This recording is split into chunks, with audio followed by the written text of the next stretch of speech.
Loud music.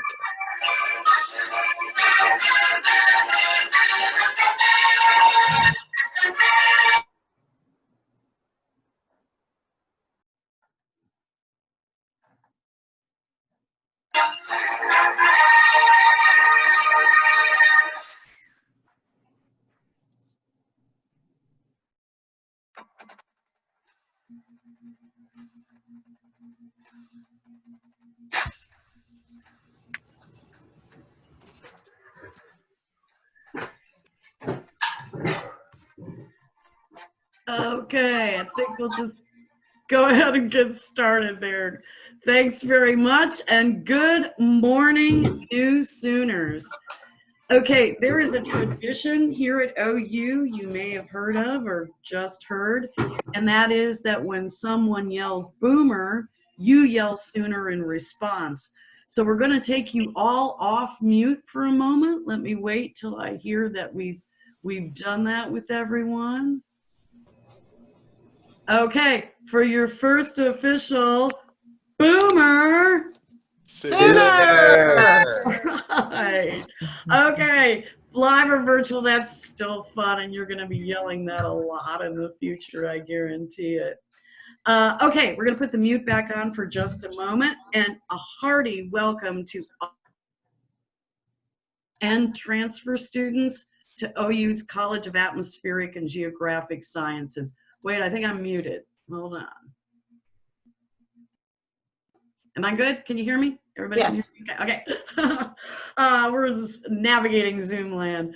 I am Assistant Dean Mary Ann Hempy, and it is so much fun to be Zooming to you today as your host for the AGS Crimson Welcome Week orientation session.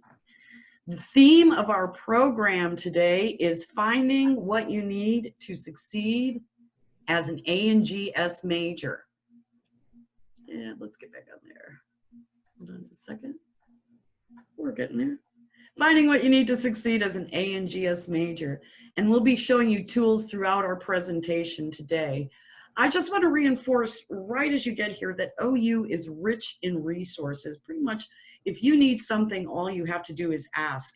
In addition to the beautiful state-of-the-art facilities, you have support from internationally recognized faculty, top-notch academic advisors, and hundreds of dedicated staff members across campus who keep OU running smoothly. Speaking of running smoothly, we're going to take a moment here to remind everyone of the importance of adhering to OU's COVID-19 guidelines this fall, which you can find here. We need to go back one more. Another one you can find here. The university has made every effort to ensure a safe and productive fall for all OU students, and now it's up to everyone on campus, students, faculty, and staff to do our part. You were issued 2 chic reusable OU masks. That's so AGS, by the way, the reusable part, this fall. So I encourage you to make them a regular part of your wardrobe. They're perfect for wearing in class because they're not distracting, but for outside of class, there are hundreds of other options. Let's see a few of those if we can. Hundreds of it. Just one. I love the one that lights up. You can get that in different colors, by the way. I love the creativity that's going into these models. We have allowed time at the end of our program at around 12:30 p.m. for questions, but you don't have to wait until then. You can ask them live at that point, but you can also send them to us via the chat feature below, and we'll make sure that everything is answered. So right now we're just going to take a moment for our questions. So we're going to go off shared screen for just a second so we can see off the reactions here. And if you'll use your reaction button at the bottom, and I want to see everybody. Okay, great. I've got you all up here. Welcome, everybody. Hi. Okay, give us a thumbs up or a wave if you have visited more than 3 countries outside the United States. 3 or more countries. Got a couple thumbs up there. Interesting. Okay. Let's see. We got another page of people here. We got a lot of travelers here. Good. Good. Nice to see. Okay. A thumbs up if you would rather watch a severe storm over a movie. How many people would prefer? Wow. We're lighting up there. The boards are lighting up. Good to see. Good to see.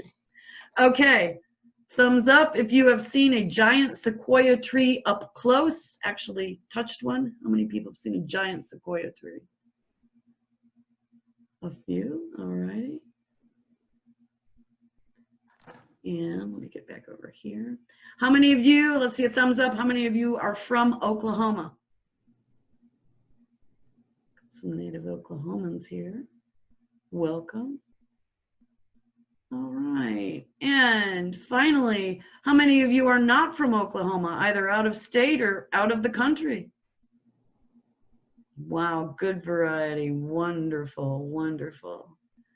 Thank you, everyone. Okay. Well, you'll soon be meeting many people from all over the country. I'm going to go back to shared screen here real quick.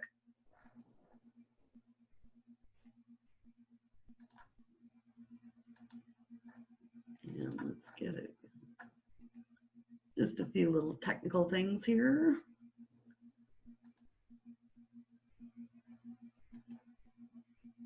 And while we're getting back to our slide there, I'm just letting you know that you will soon be meeting amazing people from all over the world who share your love of the weather, the land, the sky, and the people who live here.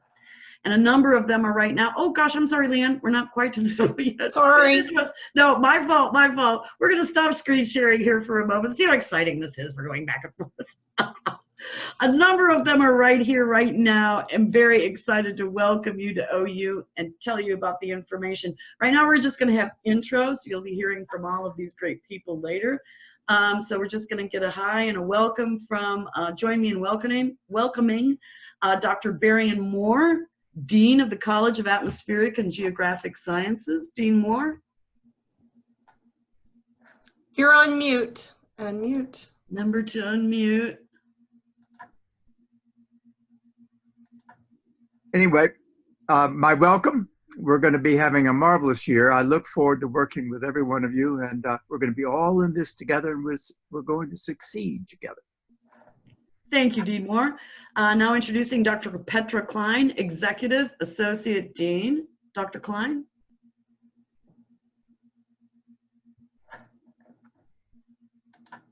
Petra there? Sorry, I could not unmute myself. We have an unmuting problem today. Welcome, everybody. I'm looking forward to meeting you all, and I will talk to you later during this presentation about some of the things that I'm involved in. Thank you, Dr. Klein.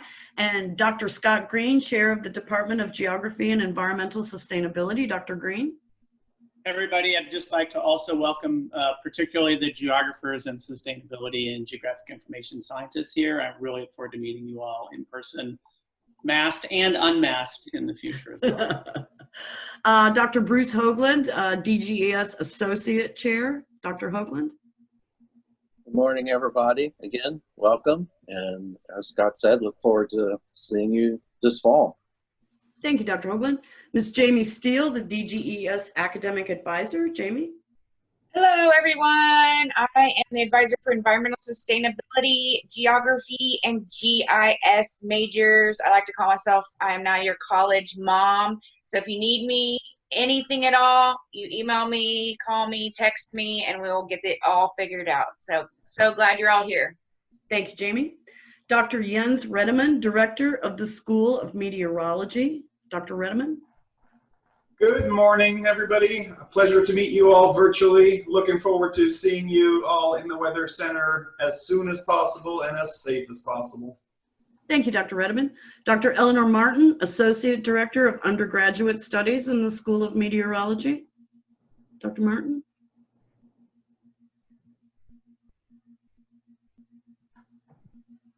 She was online. Dr. Martin, are you there? Yes, I was. It wouldn't let me unmute myself. Hello, everybody. You'll hear from me again later. I'm Eleanor Martin. I'll also see a lot of you in the Weather Center for class starting next Monday, or I'll see this much of you. So it's nice to see some of your faces now so I can try and start learning some names. Thank you, Dr. Martin. Ms. Shelby Hill, School of Meteorology Undergraduate Academic Advisor. Shelby.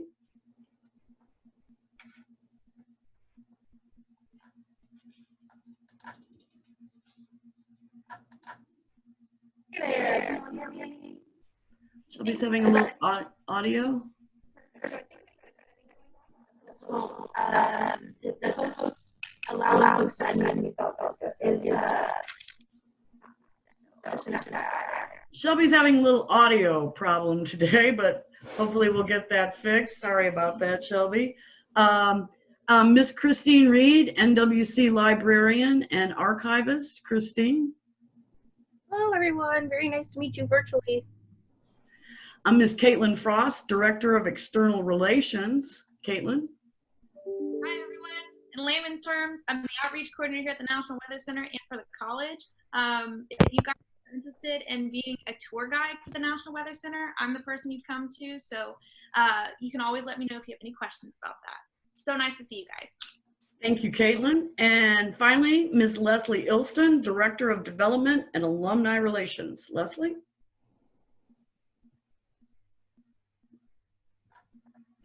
Leslie was having a little technical difficulty earlier. I'm not sure. Hello. I'm Leslie Ilston. Nice to meet you all. I'm the Director of Alumni Relations and Development, which means I hope to see all of you in 4 years being active alumni, and I look forward to working with you. That is the goal. Thank you all. Okay, we're going to go back now to our shared screen. Now we'll go back to shared screen. And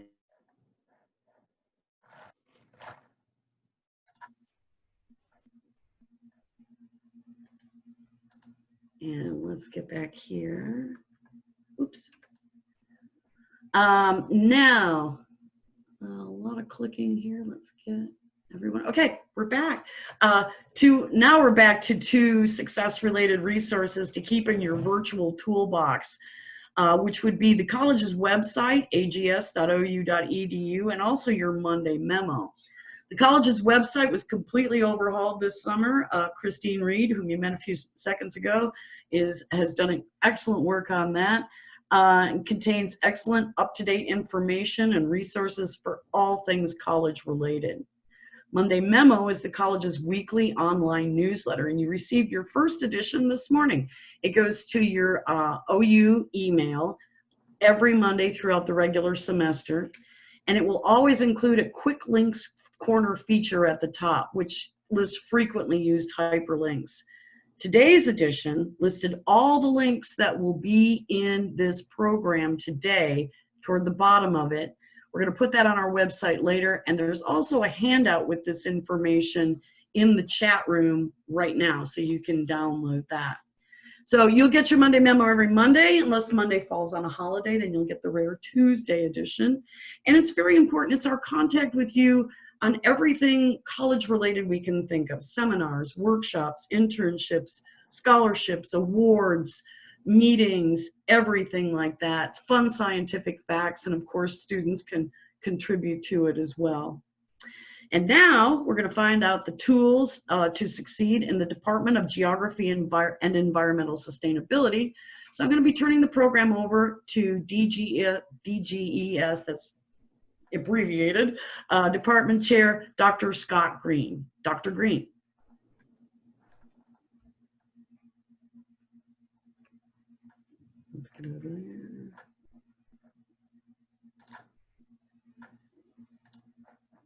Little trouble with mute, maybe. There we go. Okay, thanks, Marianne. It was the default is everybody's muted, so I was. Oh, got it. Okay. So here we are.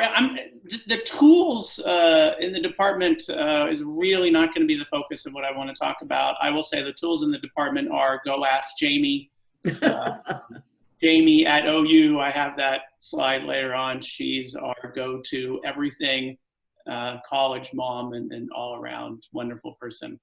I will also add that Jamie, not just me saying this, but OU has recognized Jamie as the outstanding advisor in the entire university. She won that award a couple of years ago, so we're really, really lucky. So I'm not going to talk so much about the specifics of exactly what we do. I'll highlight a couple of points. But what I do want to talk about, though, are what does it mean to be a geographer or a environmental sustainability expert or a geographic information scientist. Okay, I think Leslie, are you ending the slides? You can go now. You can go to the next one. So what is the sort of the characteristics of the department? I'll talk a lot about this in the short time that I have. The clubs, we have a very active GES club, Geography and Environmental Sustainability Club, as well as a GIS, again, Geographic Information Science Club. Just some pictures. We do a really good job of allowing our students to go to regional and national conferences, winning awards at the conferences. Those are what those pictures are. Essentially, the top one is the key point. It's an applied environmental degree with real skill sets. I'll talk about jobs in a minute. You can go to the next slide. And so I mentioned the idea of where geography, environmental sustainability, and GIS. That's the building where the department is located. All of our resources are on the ground floor, on the first floor, and then we control 4, 5, and 6 within the Sarkees Energy Center, which is in the far northeast corner of campus if you've not been over yet. Okay, next slide.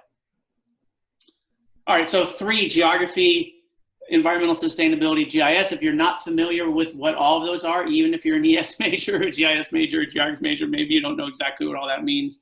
I certainly didn't when I started out.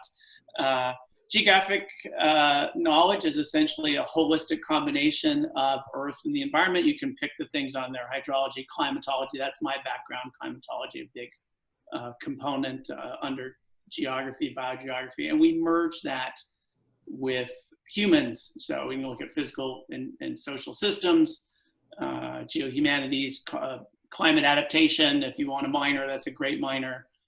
Weather and climate is a good minor, and so forth. Let's look more specifically at geography if you go to the next slide.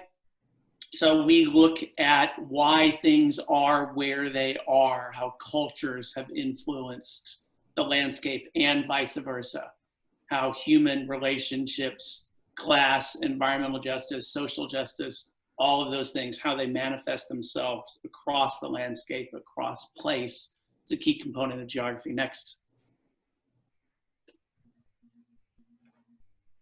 There's a spatial component, of course. You think of geography, you think of space, I would think.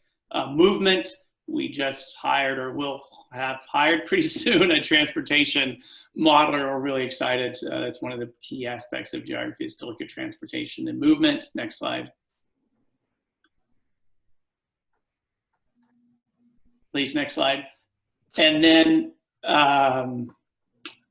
we'll get this. And then there's the physical and natural environment combination of. Hold on, we're a little technical. We're getting there.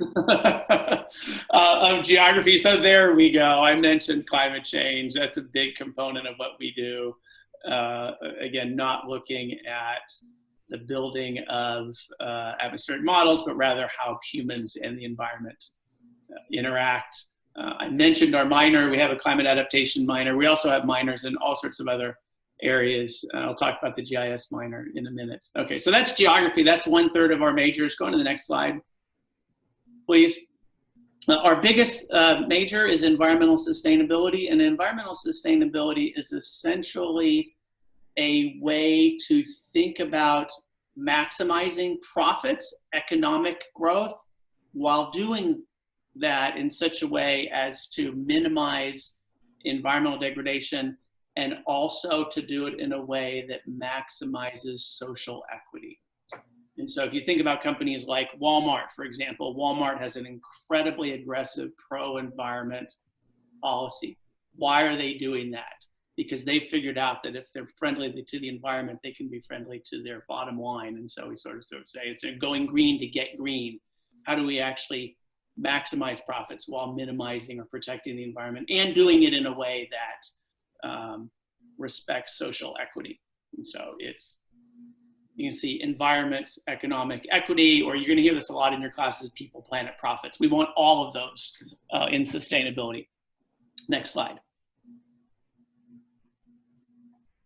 And a key component is how do we actually do that? We spend a lot of time in the classes and in the internships and research that you'll be doing in environmental sustainability to think about how we actually transform or transition our society to a sustainable one. That's through nonprofits, that's through government agencies, that's through corporations. Again, how do we do all of those things of maximizing economic growth and protecting the environment? So this policy innovation, sustainable transitions, one of the key areas when we think about sustainability. Next. And then our final minor is essentially a, oh, you can go back, you jumped ahead. Our final major is essentially a spatial big data major. It's the GIS slide, there you go. So how do we actually build spatial models using computers? The GIS degree is essentially our spatial data science degree, a lot of computer programming, data management. Everybody has a GIS system with them on your phone. You can think about solving complex problems using lots of spatial data, big data, that's GIS. Okay, so those are three majors. So we're just going to quickly jump forward to the next slide. And we'll look at what do people actually do. So you could just scan through. I'm not going to read through all of this. We do have environmental activists that go through our program. And so there are jobs related to air quality monitoring or brownfield mapping or health and safety. We do see those kind of jobs. We do see jobs relating to route management, business development. These are the geography and environmental sustainability alumni. If you go to the next slide, you'll see the GIS majors. This is a more specialized major. You can see a lot of these just say GIS analyst, geospatial imagery analyst. A lot of those GIS people get jobs doing basically large scale GIS mapping and analysis. Next slide. Okay, so that's what's the past, our alumni network, what they've done. Moving forward, one of the things that's so exciting, I think, starting out is when you graduate 4 or 5 years from now, if you look at the Bureau of Labor Statistics, you'll see that the track for cartographers, environmental scientists, geographers, environmental sustainability experts, you look at the official government statements about where those careers and where those fields are going, projected to grow much faster than average. Everything on there are things that are expanding and growing. And so we're in an environment, unfortunately not now, you're lucky to be here in school right now and be lucky you're not looking for a job right now, but 3 or 4 years from now, we are absolutely very well positioned, much faster than average growth for all of these areas: national security, environmental protection, corporate environmental sustainability, natural hazards, climate resilience, and geographers and sustainability experts are perfectly positioned to get those jobs. Next slide. So how do you do all this stuff? I said this at the beginning. Ask Jamie. There she is. Ask me. Talk to other students. In addition to our clubs, again, the GES club, the GIS club, we also have a very strong internship program. We have a really strong undergraduate research program. The department will hire students and pay for you to work with faculty to do your own individual research projects. And then the final slide I'll just say welcome home. So come, well, this is who we are, geography and environmental sustainability. As I said a few minutes ago, the perfect time to be somebody who is interested in the climate and humans, who is interested in transportation modeling, who is interested in big data, who is interested in thinking about why we are where we are and how to maximize social justice and protecting the environment and economic growth. And so welcome home. We're really excited to see you. And as I said before, we're excited to see you over in our part of the campus over at Sarkey's soon. So that's it. I don't know how I did on my time, Mary Ann. You did great, Dr. Green. Thank you so much. And thank you everyone from DGES. If you have questions, oh, I'm sorry. One other quick thing. So it's Jamie at OU. I'll give you my email too. It's jgreen. I'll just type it into the chat, jgreen@OU. Contact me as well. And if there are a few on here that aren't ES majors or geography majors, our GIS major is a minor is a booming opportunity. If there's anybody who's not one of our majors listening, as well as the climate adaptation and other minors as well. But I'll put my email in the chat room. Sorry, Mary Ann. Okay, now I'm back. No, not a problem. That's good. And also, just on the subject of minors, now is the best time to start planning a minor, because a lot of times minors can do double counting with general education requirements or with major support. They just can't count toward your major twice. But rather than extend your hours, you can plan accordingly and incorporate a minor. So if you would load any questions you have for the Department of Geography and Environmental Sustainability, either write them down now and ask them at the end of our program or put them in chat. We're just going to go on to our next section. Leanne, if you could advance to, that is the fabulous NWC Library. It is a stellar resource for all ANGS majors, and I emphasize all there, because it's definitely not just for meteorology majors, because it happens to be located in the Weather Center. Many resources for everyone. And here to tell us a little bit more about everything that's going on there is our librarian and webmaster, Christine Reed. Christine.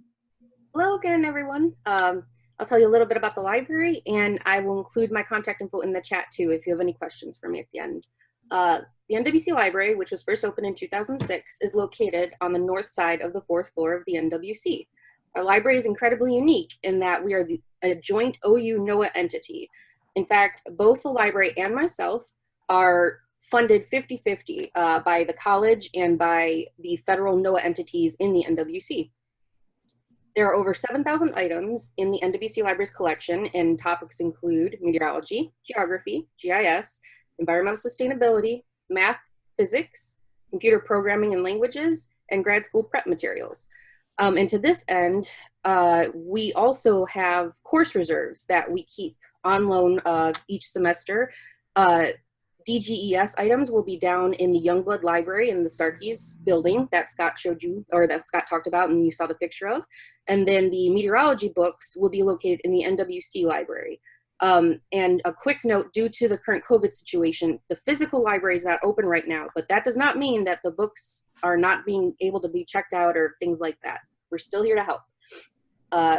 Going back a little bit to the history of the library's collection was initially comprised of items from the former National Severe Storms Laboratory Library, OU School of Meteorology, the Oklahoma Climatological Survey, and the Oklahoma Mesonet. And it's grown to include thousands of digital items from OU and NOAA. Additionally, donors have gifted various unique items to the library, including personal items, books, drawings, and maps from Ted Fujita, photos, field sketches, and damage assessment from J.P. Finley, who is essentially the Fujita of the late 1800s, and historical daily synoptic weather maps, late 1800s through the mid-1950s. The collection also contains DVDs, and that does include Twister, which, yes, everyone asks, and we have 5 copies, don't worry.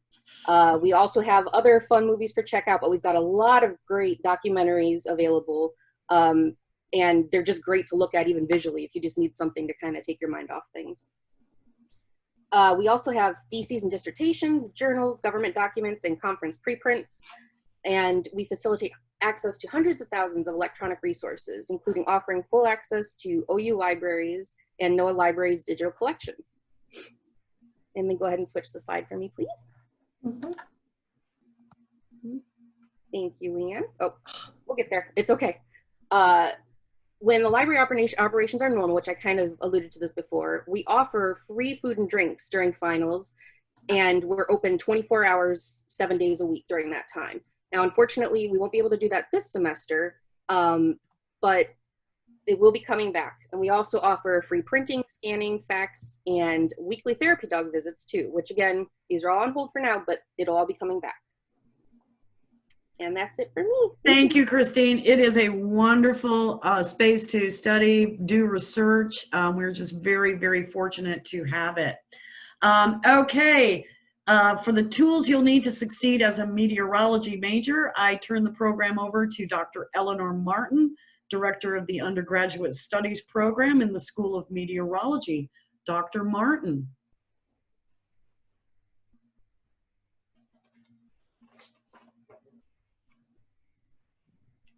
She was having a little problem earlier with her audio.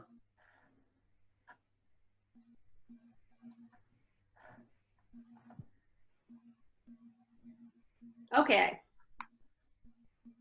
There she is. I'm Okay. here. Great. Just let Leanne know when you need the screen advanced. Okay. So, like I said, welcome everybody. I think we have a lot of meteorology majors here. So I'm going to provide you some information about some of the different activities within the school, some of the different clubs, some academics. We don't have as many majors and as many minors as the department does, but I hope you are all paying a lot of attention to what is happening in the Department of Geography and Environmental Sustainability. A lot of our students take a lot of classes in the department. They take a lot of minors from the department, and a lot of our interests are very connected. If you're watching my screen, this is my cat. She really likes Zoom, so apologies that you get to see hopefully not her butt, but here you go. Her face is much better. Okay, next slide, Leanne. So we've already heard briefly who I am, Dr. Martin.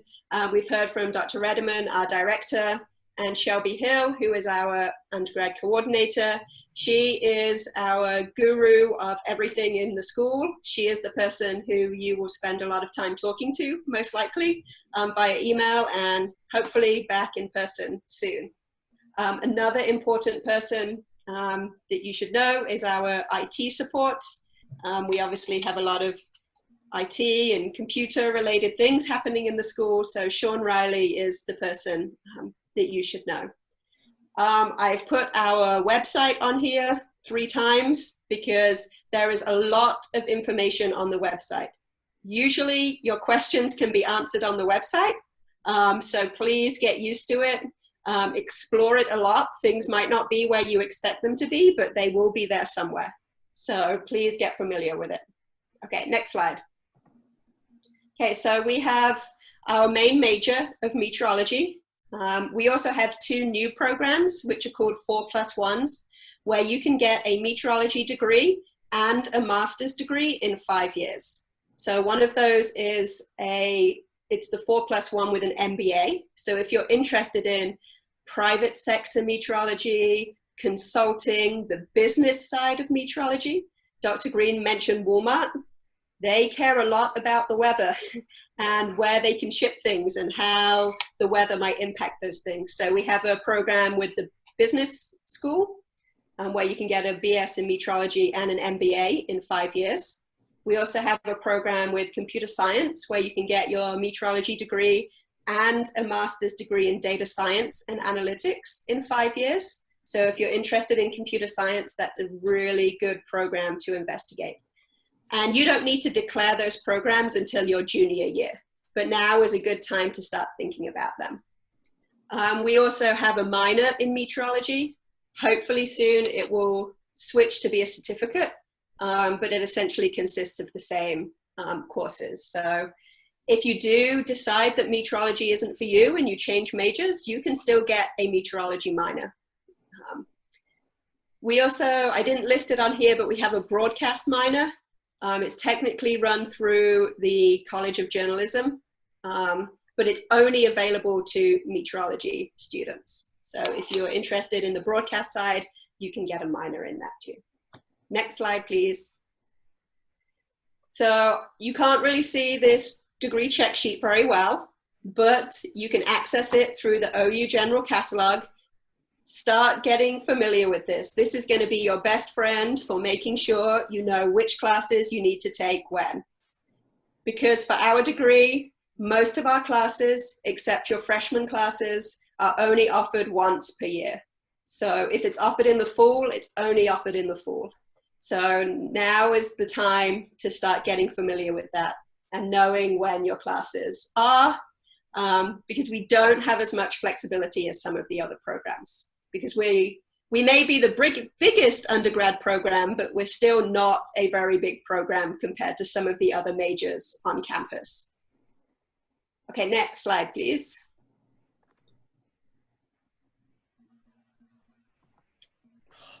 And I will note that once you move into the college officially, when you're sophomores, most likely, you will be assigned a faculty advisor in the school.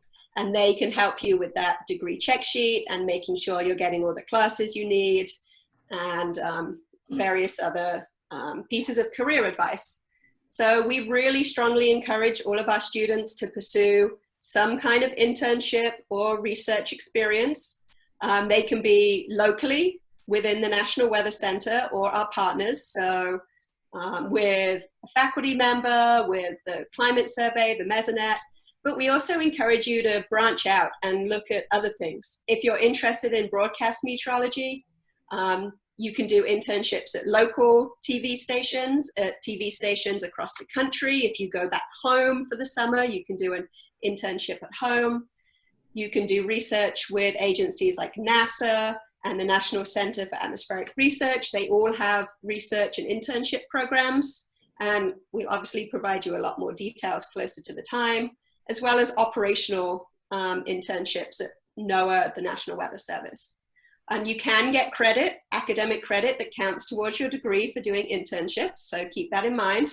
And the university itself has a lot of research programs. So one that I hope you get familiar with is called FIRE, the 4-year research experience. It's run through the Honors College, but you don't have to be an Honors College student to do it. So just because it's under the Honors College, don't think that you can't do it. We have a lot of these get listed on our school job page, listed in Monday Memo, around the building. We send emails out about them. So come and ask us if you're curious about any of those things. And you can start as a freshman. So any of these opportunities, whether it's at a TV station or if it's at NOAA or NASA, you can start doing them as a freshman. Next slide, please. Okay, so this is probably what you will want to see or not want to see, because it says that storm chasing is not recommended. It is not supported by the school or the college unless it is part of an authorized, trained, well-planned research campaign. And those do happen, and they do hire undergraduates to work with them. Storm chasing is not part of our curriculum. There's no storm chasing class. You cannot miss exams because you want to go chasing. That is not an authorized excuse. So our policy, again, it's on our website, so get familiar with it. If you do chase storms, you do so at your own risk, and you should not imply that it's connected with the university in any way. So I know that's probably what people don't want to hear, but it's really important that we let you know. It is dangerous, and it's a high-risk activity. So next slide, please. So I'm going to go quickly through some of our student organizations and clubs. We have a lot, and all of these are open to students in any major. So you do not have to be a meteorology major to be part of any of these activities. So we have our student chapter of the American Meteorological Society and National Weather Association. They have a lot of events. They will still have events this semester, even though they will be via Zoom. Next slide, please. This is the one club that does have a small dues. So it's about $20 for the year. And you get access to a lot of extra events. You can follow them on their website, Facebook, Twitter, all of these different things. They have a group me for you to start getting involved with them. Next slide, please.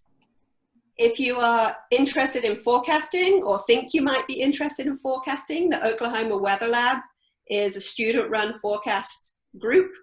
So they do forecast daily. It will be happening again via Zoom this semester. They have different shifts throughout the semester. They have a lab in the Weather Center.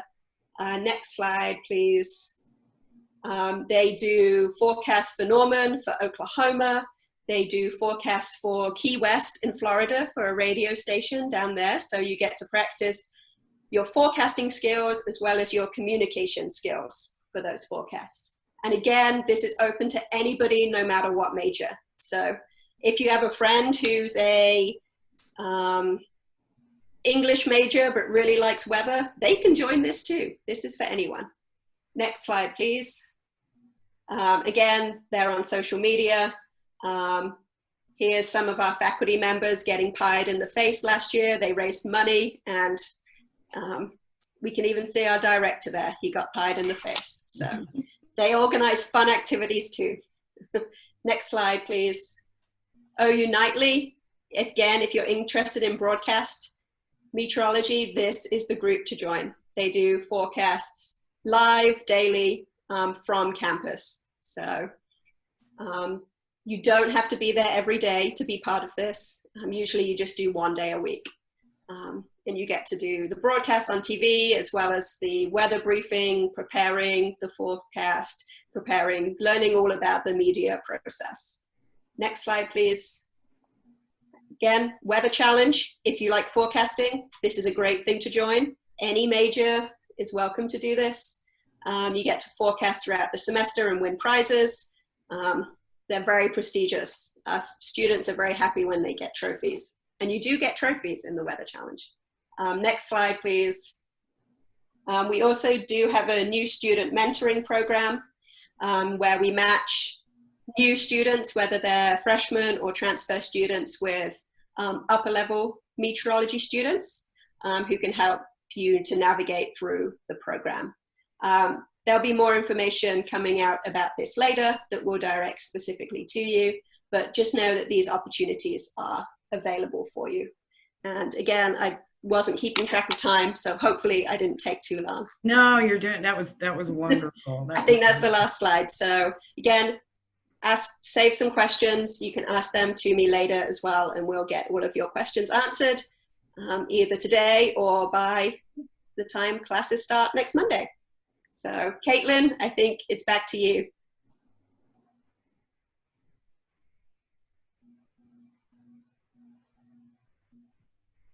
Caitlin there.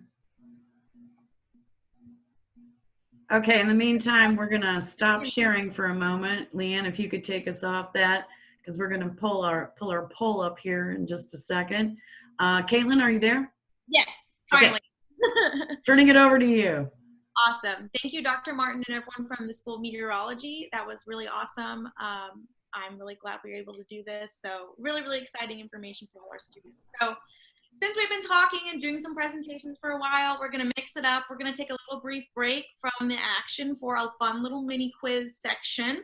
And we're going to test everyone's knowledge of a few key ANGS events that have occurred throughout history. So we're going to go ahead and get our poll features up and running. So please use the feature right in front of you to submit your answers. So if you want to go through these questions, we're going to let everyone have a few moments to read, respond, and submit, and we'll go over the correct answer shortly.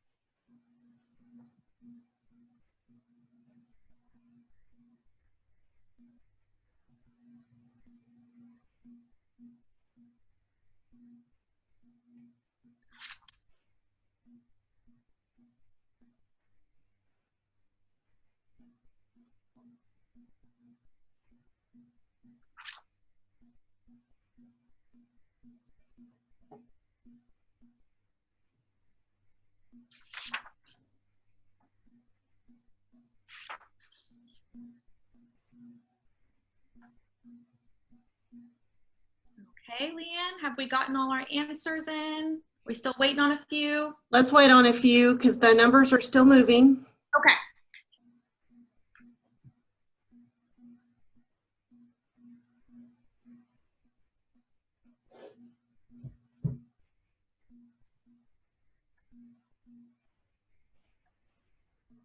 Okay, looks like we're at 75% of people. So let's keep questions answering.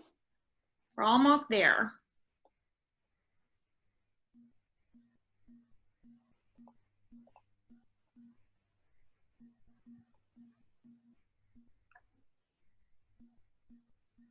Let's give everyone to 2 minutes if that works. So Sure. About 20 more seconds. Christine says we're at about 81% of everyone responding. We're up to 84.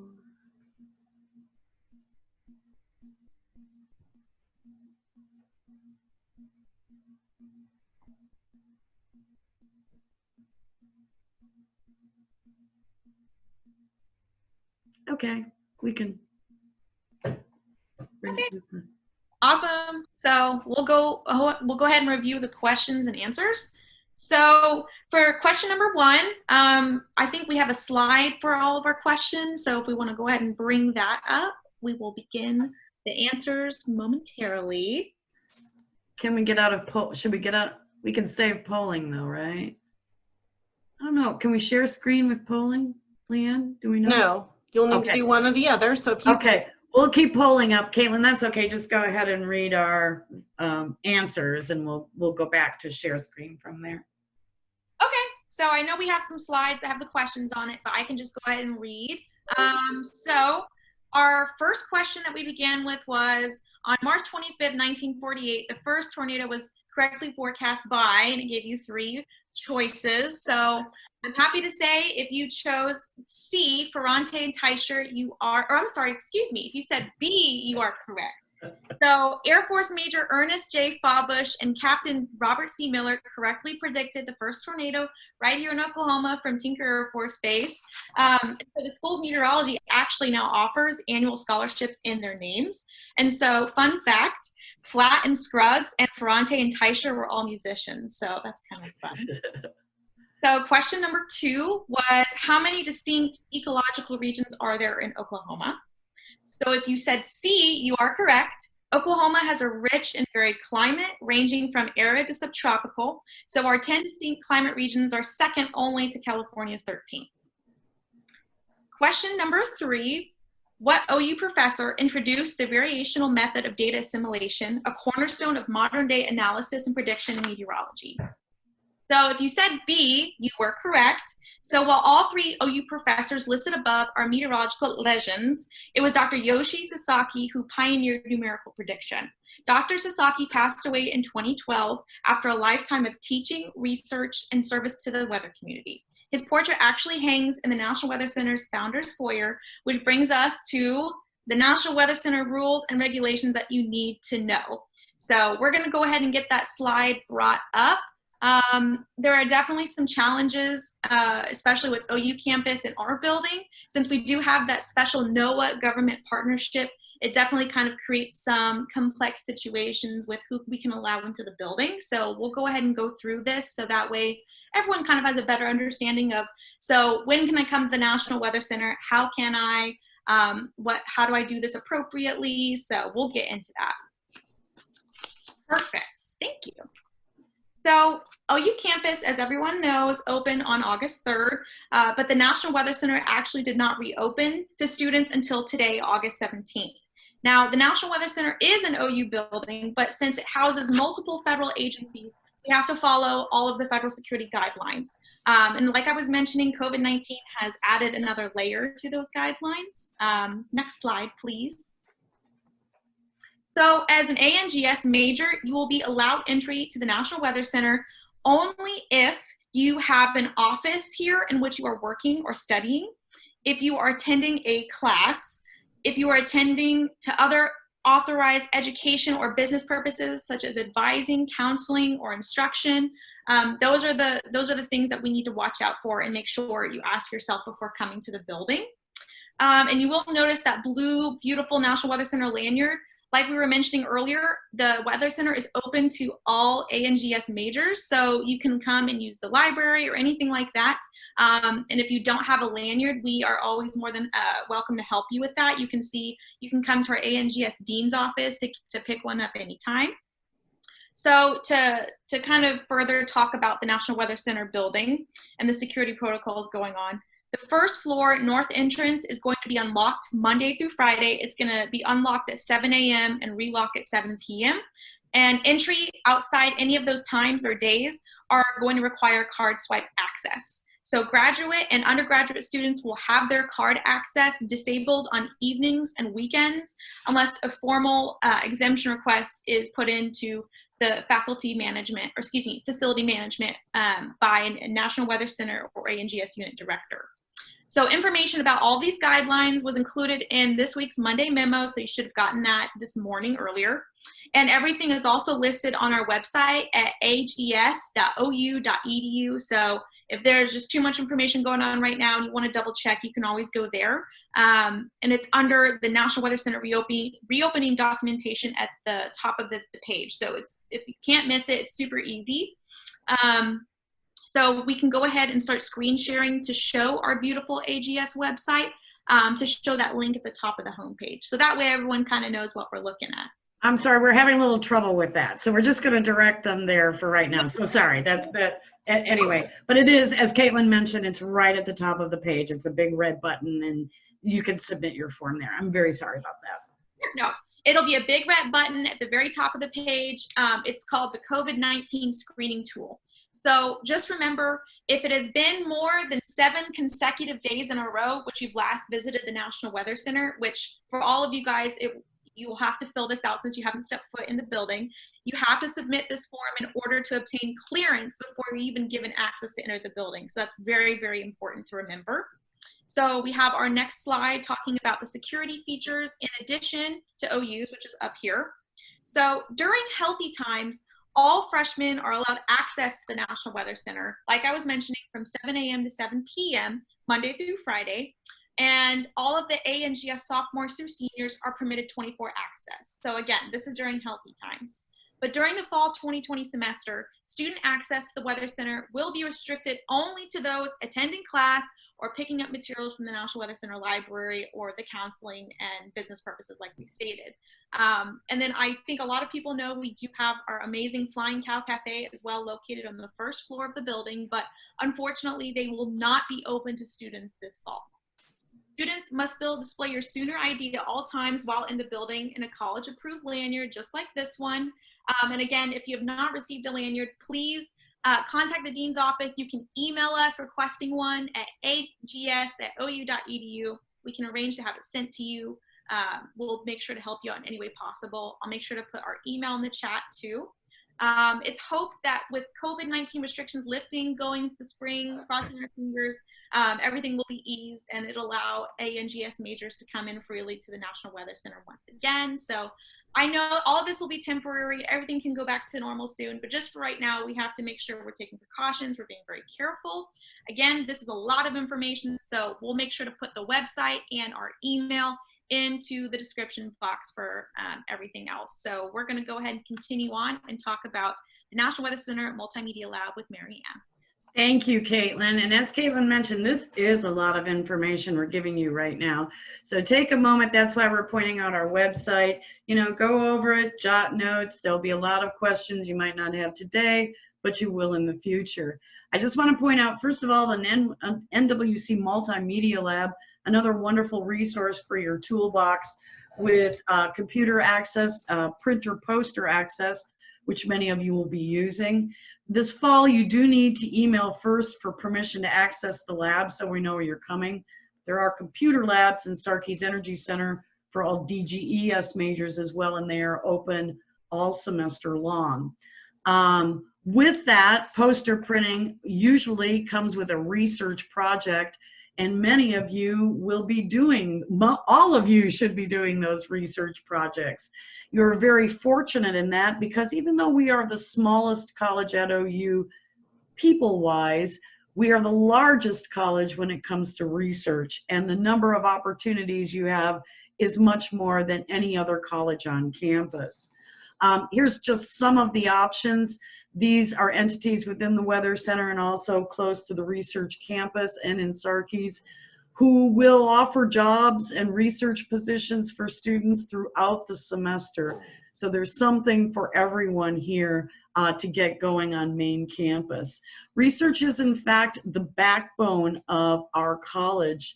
And one of the best examples of research that we can give you is the Geostationary Carbon Cycle Observatory Mission, or GeoCarb. Our own Dean Moore is the driving force behind this mammoth research initiative, and he's here today to tell you a little bit more about that and also how you can succeed as a researcher. Dean Moore, take it away. Well, this is wonderful to have all of you with us today in this Zoom meeting, and for the fall semester and for the next 4 or 5 years. I really want to encourage you to think about getting engaged in research. And this is not like getting a license to drive a car.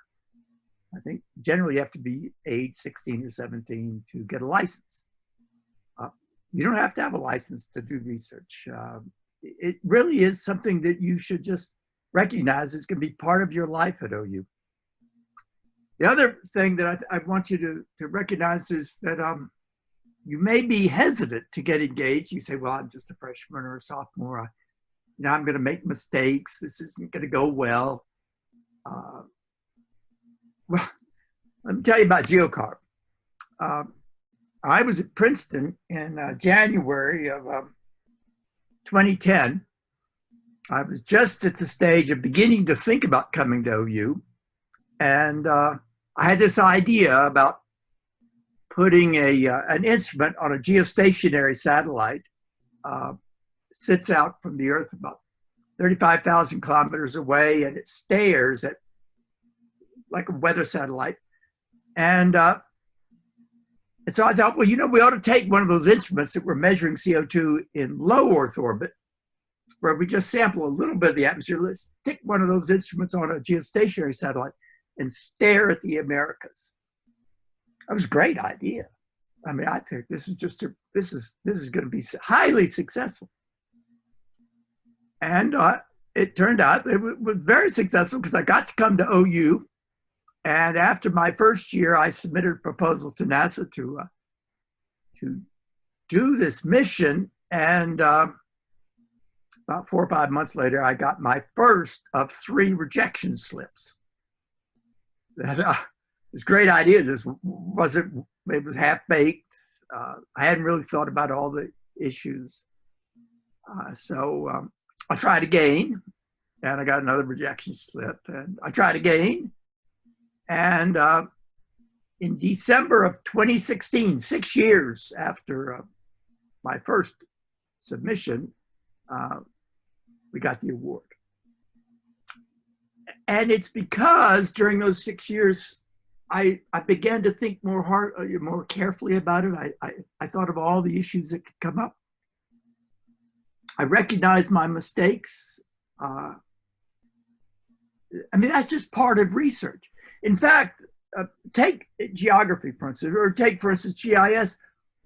One of the areas of application of GIS is to study cities and to study their mistakes. I mean, why do we have these monumental traffic jams? Why are schools sometimes located in really inappropriate areas? I mean, there's a record of schools being located in areas that have very, very bad air pollution. And so one of the things you do in research is you help society to correct mistakes. And so don't worry about making mistakes. I mean, quite often that's what you're focused on. So let me go to the next slide. One of the things you want to do is to start thinking about what you might like to do. And you say, well, I need some help. That's right. I needed some help. Next slide. One place you're going to find help are faculty. Mary Ann said that we are one of the smallest. We are one of the smallest colleges, but in terms of funded research, we are by far the largest, more than any other college, even though many of the other colleges are far, far larger in terms of number of faculty. That's because all of our faculty are engaged in really important research projects. And so one of the areas that you might want to do is to kind of find out what are faculty working on, and do any of those intersect or interact with what you're looking at. You know, it's not necessary that you pick up on a faculty project. Let's go to the next slide, Leanne. You say, hey, you know, there's something I've been wondering about. Ever since I was a little kid, I was wondering about why aren't rivers just straight? Is there some reason why rivers have kind of a snake pattern? What causes that? How does that pattern and severe rain events contribute to flash flooding? And how do you warn people about flash flooding? Talking about something that requires geography and meteorology. So in some ways, you may think of something that would be exciting to do, which really falls at the intersection of geography and meteorology. But no one faculty member is working on that, but you see the excitement of doing this. For instance, we have people who are working on the relationship between the environment and disease patterns using remote sensing. And quite often weather information, namely the disease patterns that occur are quite often related to weather, which then is related to things you can detect remotely. So once again, this is an intersection issue, and you can see your own ideas. So let me really strongly encourage that research is right at the heart of this college, and it's going to be right at the heart of your experience as an undergraduate. And that will really bring a tremendous amount of excitement to you, and it makes your whole experience at OU much more, it's really where you're taking advantage of the full weight of the college. Dan, could go next slide. Oh, that brings me to my associate dean, and she is leading our diversity and inclusion committee. And I want to emphasize that this is right also at the heart of our college and this university. We are committed, we are totally committed to diversity and inclusivity, and it's what makes all of us a better human being. Petra, go to you. Thank you, Dean Moore, and welcome students to the OU and college family. I will talk about the Diversity and the Inclusion Committee in a minute. Before that, I wanted to tell you a little bit more about myself. I'm actually a member of the OU family for almost 20 years, and I've gone through the faculty ranks in the School of Meteorology, starting out as an assistant professor, now being a full professor in the school, in addition to being the associate dean. I'm a first-generation college graduate, and maybe we can use quickly a thumbs up to see how many of you are first-generation college graduate students. It's a little difficult for me to see all the thumbs in the screen share mode, or maybe you can also use the chat. I'm sure several of you are also first-generation college graduates, and I'm here for you if you feel like you fall into this group. I'm happy to help you, because going to college without having any family members having gone through that can be pretty daunting. As you probably guessed from my accent, I'm not really from Oklahoma. I grew up in a small town in Germany, and the picture in my background is actually a picture from the area that I grew up in. It's in the southwest part of Germany, close to Heidelberg and Stuttgart. Really quite rural, lots of agriculture, lots of fields and vineyards, and I used to go and help my family with cutting grapes and all these kind of things. My research focuses on the lower part of the atmosphere, kind of from the fields down here in my background all the way up to the clouds. So I study the so-called boundary layer, and I focused on topics like air quality, urban heat islands, and wind energy. You saw the pictures a few minutes ago of me and a group of students and staff members in Portugal. That was a really exciting project that we did, focusing on wind energy. As Dean Moore mentioned, I'm also the chair of our Diversity and Inclusion Committee, and we are actually about to launch a climate survey in the college that I'm really excited about, that will help us to identify areas that we need to improve in. And as part of this survey, we are also developing then improved mentoring plans. So even if you think you don't know a whole lot about the climate in the college, I encourage you all to participate in the survey when it's launched, because there are some questions which will be helpful for us in deciding how we can improve our mentoring programs in the college. Also, if you ever have the sense that you are not really welcome, not really excluded in the college or in your department or among your peers, or if you even feel that you are being harassed by anybody, or if you simply want to be part of creating a welcoming and inclusive environment in the college, please connect with me or any of the other council members. You can find us on the website, the college website, under Diversity, Equity, and Inclusion. All the members of the council are being listed, and there's also a button where you can leave anonymous comments. So if you ever feel something just wasn't right and you don't want to share your name, you can use that button, and I can guarantee you it will be completely anonymous. Can we go to the next slide? I also want to talk a little bit about study abroad. This can be really something that can change your life and your career.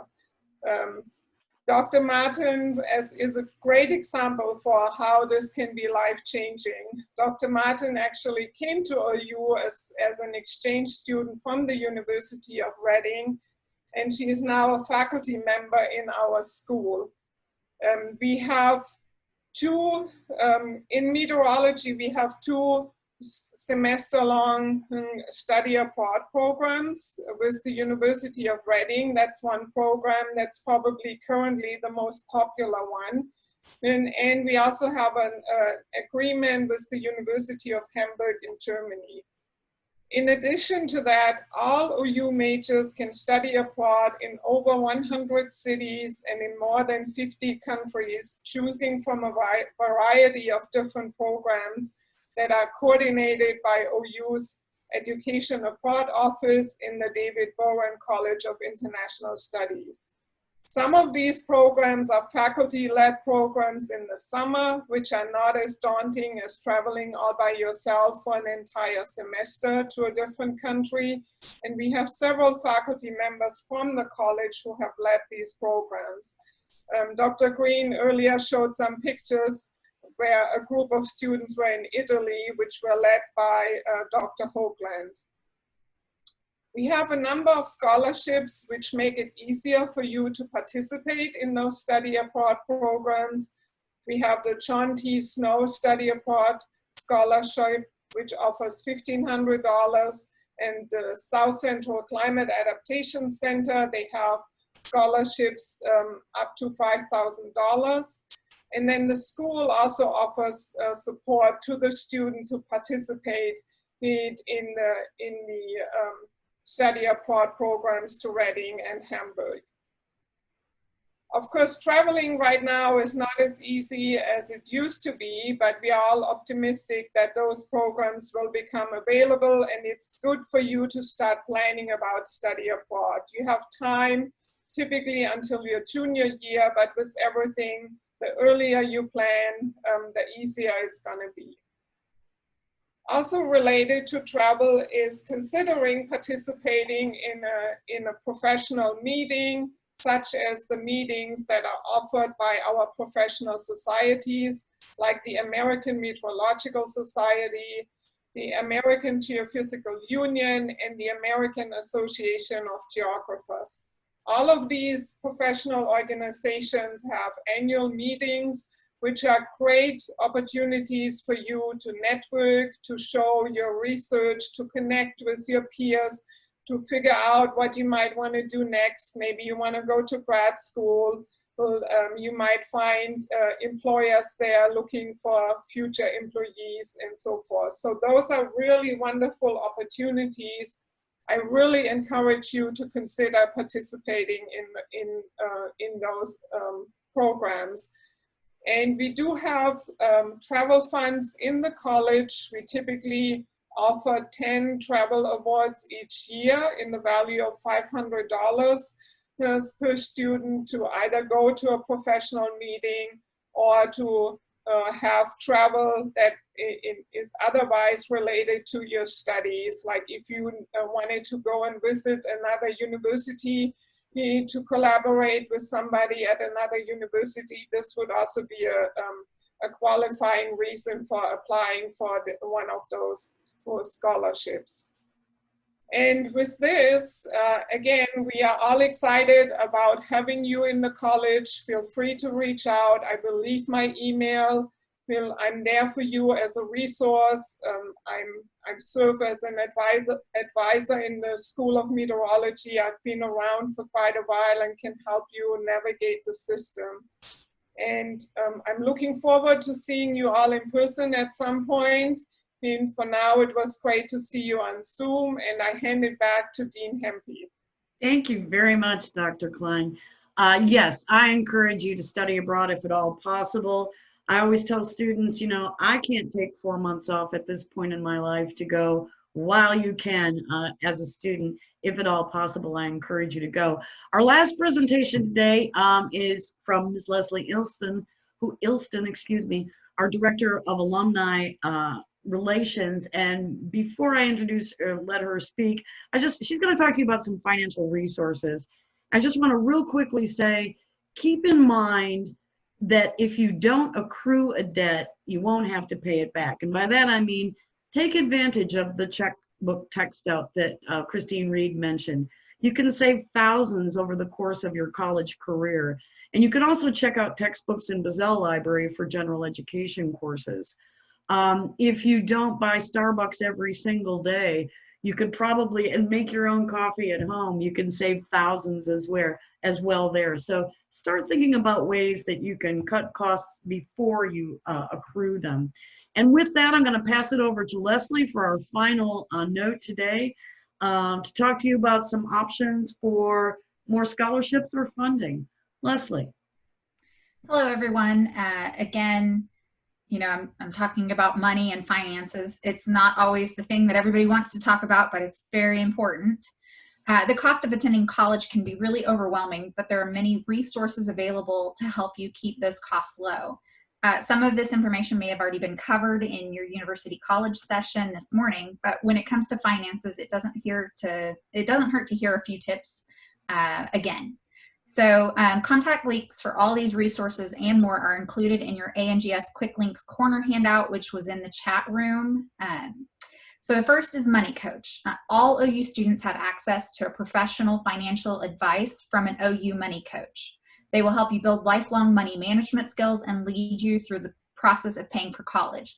These skills that they teach you are about your everyday finances too, your cell phone, your bills, those kinds of things. It's not just related to your university finances. So go take advantage of this free resource because it's incredibly helpful in, you know, becoming an adult. CASH is the Centralized Academic Scholarship Hub, and it's open from October 1st to the following February 1 of every year. CASH lists all of the available scholarships at OU, including those offered through the college, department, and financial aid. You definitely have to have your information in CASH to be selected for scholarships, so I encourage everyone to have a CASH account set up. NOAA's Ernest F. Hollings Scholarship is another great opportunity to keep on your radar. This scholarship is for juniors and seniors, but you apply during your sophomore year. All ANGS majors are eligible to apply for this scholarship, and a Hollings Scholarship Award includes academic assistance up to $9,500 per year for 2 years of full-time study and a 10-week full-time paid internship at a NOAA facility during the summer. I mean, that's huge. That's a good amount of money. Other scholarship opportunities and internship opportunities to consider are the significant opportunities in atmospheric research and science, otherwise known as SOARS, which is an undergraduate to graduate bridge program designed to broaden participation of historically underrepresented communities in the atmospheric and related sciences. And the National Weather Association, NWA scholarships and fellowships, there are several opportunities through them as well. There are more resources listed on your handout, so I encourage you to look through that, but also reach out to the college office, Mary Ann or myself, or your particular advisors if you have other questions about internships or job opportunities that blend with your studies. We want to do whatever we can to help you get through college without encumbering a large amount of debt afterwards. So I'll turn it back over to you, Mary Ann. Thank you very much, Leslie. And as our program concludes, then we can go to our NWC slide here. We'd like to point you out to our brand new virtual NWC tour, just loaded up on YouTube today. The link is also in your Monday memo this week and also in the handout as well. If you have any trouble accessing it, just let us know. It's about 12 minutes. Very proud of it. It looks great. Now, we have a little time for questions at the end of our program. And I don't mean we're going to cut it off or anything like that. But let's go back to, we're going to stop sharing here for a moment so we can see the chat room. See if there's any questions there. Yeah, let's see. Ooh, we've got a lot of comments going on here. Okay. Look like we have one. Are there any scholarships we should be available of that won't be on CASH? The ones that Leslie was talking about, the Hollings, the National Weather Center, UCAR, SOARS, all of those are national scholarships. So no, they will not be on CASH. There's a lot of resources out there. Only OU based, they're answering there. Let's see. Does anyone want to go off mute and ask a live question here while we read the chat room? You're more than welcome. Okay, we've got emails. Thank you, everybody, for answering as we've been going on. That's great. I do want to point out, too, that ags@ou.edu or mahempy@ou.edu. You've got me on your Monday memo. You can just respond. And everyone's this has kind of been the sub-theme of today, too.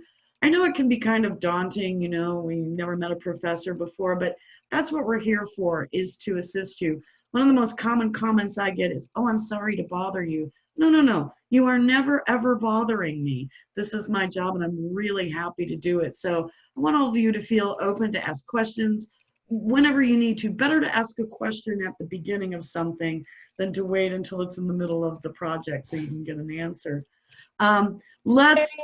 Yes, ma'am. Shelby, how are you? This is Shelby right here.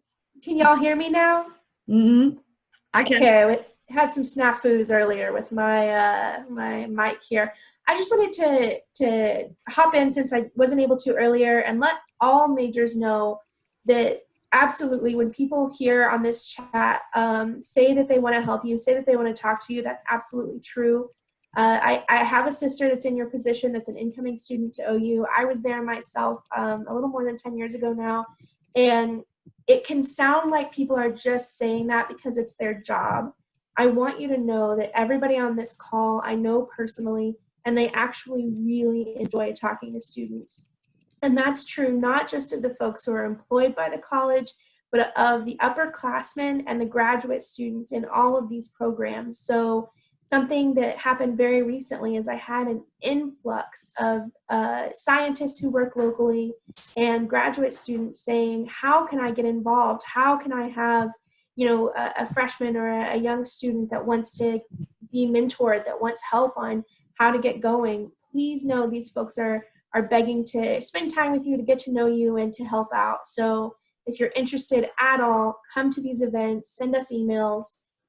Everybody is here because they want to work with you. So don't be intimidated. Some of the folks on this chat have lots of crazy skills and experience, but they're really nice to talk to in person. And I promise they're not scary once you start talking to them. They just seem intimidating when you see their resume, but they're actually really nice people, and each of them have something, you know, fun or silly that they love, you know, whether it's their pets or their garden or their athletics, whatever it is. So trust me on that. Thank you very much. And that's very true. Yes, the biggest moment for me anyway in the year is really not Christmas as much as graduation day. And as I stand there when the students are going by and I'm like, oh, I remember the day I met you. And it's so exciting to see that happen. It's so exciting to help students. Some students have been in somewhat look like dire situations, and when they ask for help, it amazes me, and I've been at OU 29 years, to see the resources that OU will have available. So it's not just an idle comment. We are here to help you, and we do want you to succeed. Okay, questions? Can we hear from anyone live? Would anyone like to ask a question live? Take your mute off. Let us hear from you. We'd love to. I know it's kind of intimidating. We're kind of a weird group. Marianne, we do have a question in chat as well. I see. How does one declare a broadcast journalism minor? All you have to do, email me, M-A-H-E-M-P-E, @ou.edu with your name, your Sooner ID, and the minor you want, and I'll take care of it and send you the resources. Great minor. I'll tell you this, we've cleared 58 students with that minor, and they're all employed. So they're all on air somewhere. So that's a great minor to get.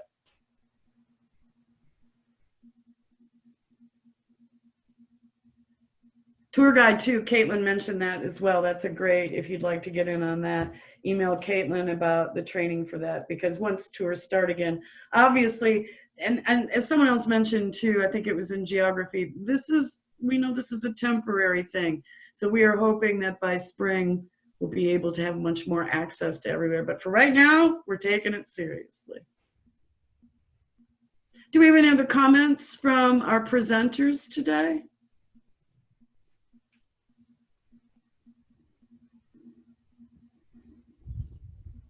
Well, I would like to thank everyone who did present today for being here, and also my trusty co-pilot and my co-host, Leanne Salee, for helping me navigate. She's been my Zoom mentor, and a great thanks to her. She's the Dean's assistant, and everyone has worked very hard to make this a great presentation. Once again, let us know. I know this is what I tell students every time we meet.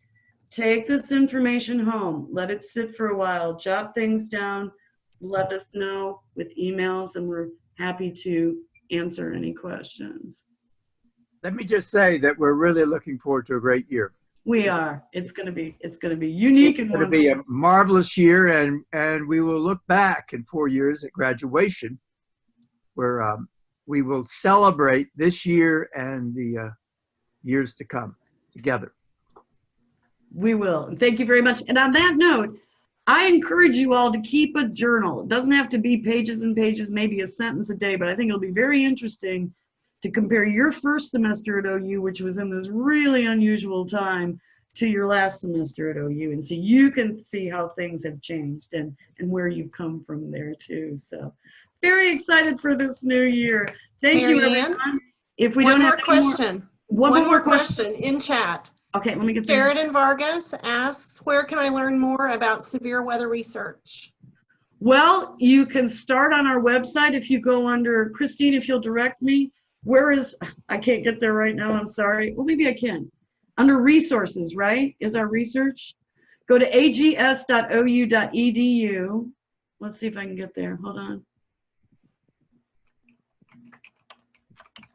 Yeah, I can now. And it's under. And of course, also on the school's website, the school actually has different research topics on their website, and basically connects then the faculty members to the different research topics. That's probably better. But where's the research? I'm sorry. This was come from redoing your website. I linked it in chat, Marianne. Okay. Thank you, Christine.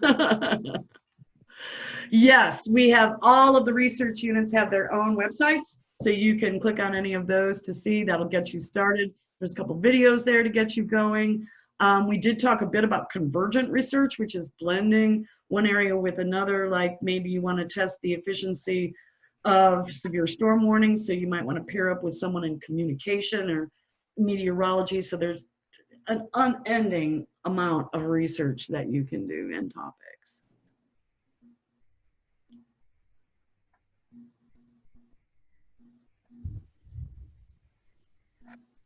Okie dokie. Shelby has masked up. Is everybody ready? You know, do you have any last minute questions? About scheduling, OU, anything like that? Struggling with anything? 1 week from today, the merriment begins. Well, the merriment begins right now. It continues.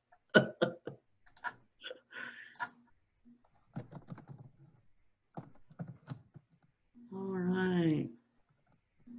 Okay, everyone. Last call for questions today. As you know, questions can always go on. All righty, everyone. Thank you very much, everyone. Once again, I look forward to getting some questions and email. By the way, if you want anything posted in Monday Memo, just let me know, and we can put that in Monday Memo, any announcement. Wishing you a bountiful and wonderful fall semester. And with that, signing off.